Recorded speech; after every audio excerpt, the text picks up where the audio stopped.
అంటే వెంటనే శంకర భగవత్పాదులు ఆ 59 శ్లోకాల్ని తాను పూర్తి చేశారు. మళ్ళీ 41 శ్లోకాలు మంత్రభాగాన్ని ఆనందలహరి అంటారు, 59 శ్లోకాల్ని సౌందర్యలహరి అంటారు. కానీ సౌందర్యలహరిని ఆనందలహరిని కలిపి చదివితే సౌందర్యలహరి అని అంటారు. సౌందర్యలహరి అమ్మవారి యొక్క కేశాది పాదాది పర్యంతం. ఎందుకంటే దేవతామూర్తుల్ని స్త్రీలుగా ఉపాసన చేస్తే తల నుంచి పాదముల వరకు చెప్పాలి. భగవంతుణ్ణి పురుష స్వరూపంగా చెప్తే ఉపాసన కోసమని సగుణంగా ఆరాధన చేసినప్పుడు పాదాది కేశాది పర్యంతం చెప్పాలి, పాదముల నుంచి శిరస్సు వరకు చెప్పాలి.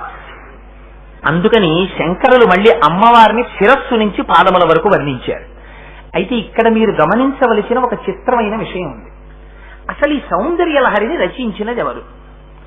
ఆ సౌందర్యలహరిని ఎవరు రచించారు అన్న దాని మీద 2 కథనాలు ఉన్నాయి. ఒకటి లలితా సహస్రనామ స్తోత్రాన్ని చెప్పిన